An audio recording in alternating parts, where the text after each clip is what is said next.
Hello, I'm the Locomotive Engineer. On July 11th and 12th, 2025, after several decades of waiting, a moment that Alco fans have long been looking forward to finally arrived, as the NKP 190 project was brought to a successful conclusion. For the first time since the 1980s, there is now an active Alco PA operating in the United States once again. I myself have followed this project for many years, and I have even seen the venerable streamliner in person on several occasions in the past. This time, however, would be a genuinely historical opportunity to see one of this diesel's first US runs in over 40 years. I traveled with my friend from the Alcos and Rarities channel, with whom I had visited Scranton once before, to chase the Saturday run from Scranton to Pocono Summit. The first thing we saw upon our arrival was the newly shopped D&H RS3 number 4068 and classic C420 number 414 parked with a freight train on the downtown Scranton industrial siding. This locomotive is spectacular in its own right, and on any other weekend it would have easily been the star of the show. Its fresh paint gleamed, and we could not help but spend a few minutes admiring its incredible restoration.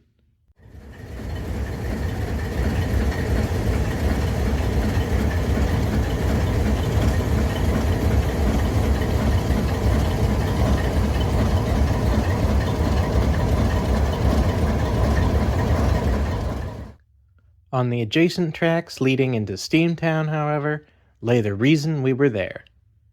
Looking as brilliant as ever, NKP 190 was waiting with its train for the day to get started. Unlike my previous encounters with this locomotive, there was now an unmistakable burble of an idling Alco 251 rumbling from inside.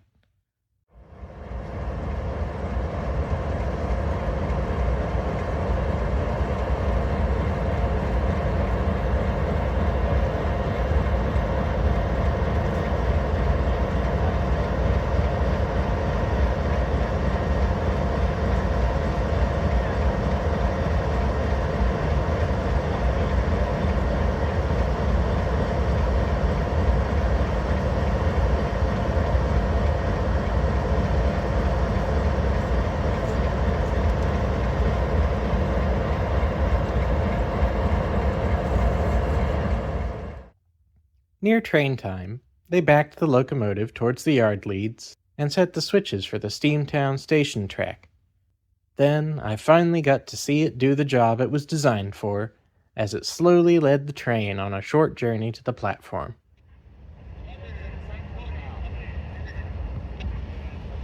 Hey, they're gonna move.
Rather than watching its departure from downtown Scranton, we traveled to nearby Niagara Tunnel to catch the train as it passed by.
Not having quite enough time to beat the train to Moscow, we jumped ahead to the town of Goldsboro to see it run through the long straightaway by Snag Pond.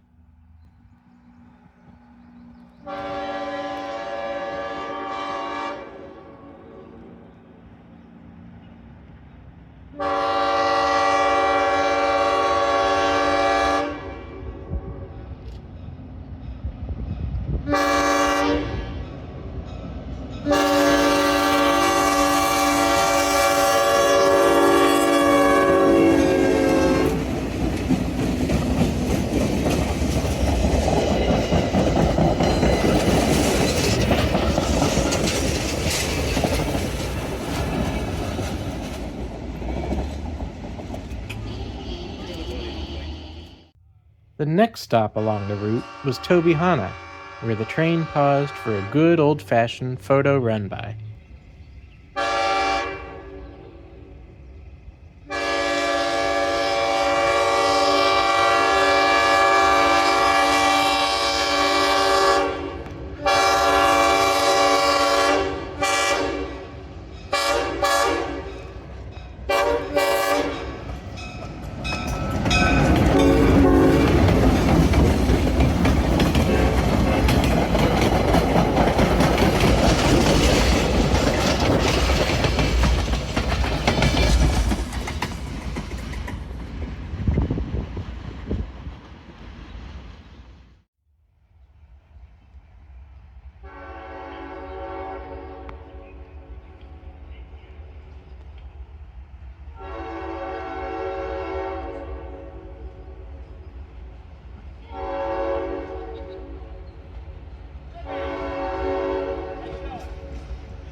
Finally, we watched as the train made its arrival at Pocono Summit. During my previous trip to the DL, we had not visited this far down the line. I must admit, I found it remarkably unphotogenic and a bit anticlimactic. Ironic for a literal mountaintop.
Rather than chasing the return trip, now led by the C420, we ate lunch in town and made a leisurely return to Scranton. Rather than going directly to Steamtown, we made a quick stop at the Von Stort shops to see if there was anything interesting parked nearby. Aside from a few big Western New York and Pennsylvania MLWs and a derelict Erie Mining C420, there was not. By the time we arrived back at Scranton, we found that the RS-3 was ready to depart with its local freight.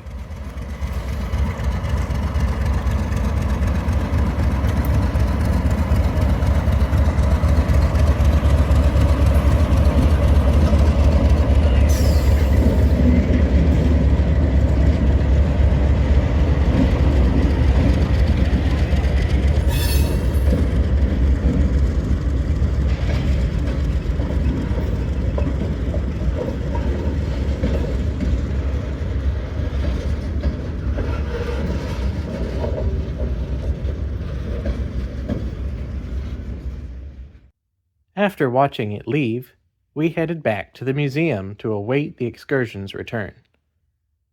In the meantime, we watched as the steam switcher pulled small trips around Steamtown, and I inspected a line of 6-axle Centuries that had been parked by the depot. Shortly before the excursion was due to arrive, the steam train backed underneath the pedestrian bridge.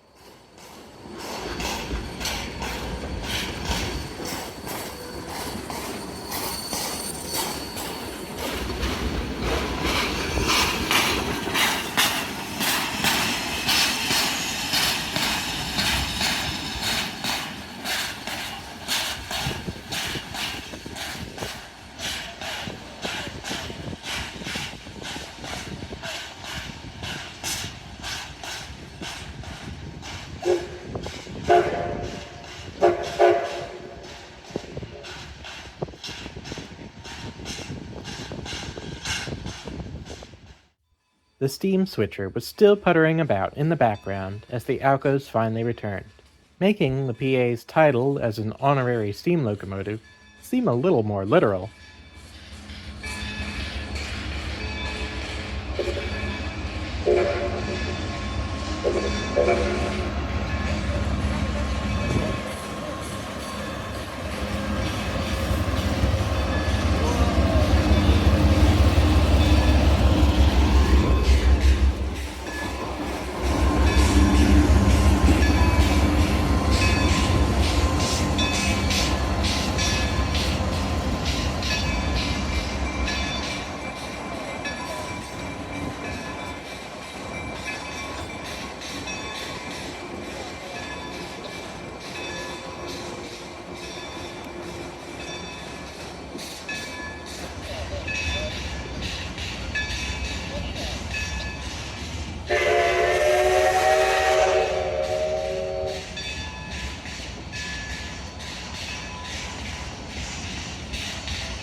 The platform was soon filled with crowds of onlookers, so there was not much further opportunity for photography.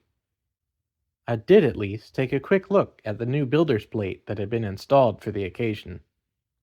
After the excursion train had been parked and tied down for the evening, we made a quick trip down to see the RS-3 C420 Duo, which had been parked on a nearby siding. Later that evening, we came back to try out some night photography as well. Considering that this was done using only 2 small flashlights and a phone camera, I was quite impressed with the result. It had been a busy day, but I could not have been more pleased to be there in person to see such a remarkable moment in railroad preservation. This was an event years in the making, and I'm glad it went off so smoothly. Everyone involved has a lot to be proud of.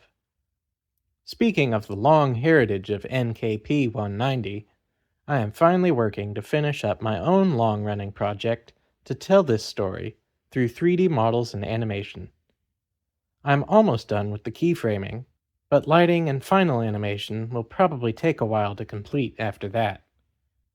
If that sounds interesting though, I would suggest checking out my animation test from last year. And of course, subscribing so that you can see that video when it comes out.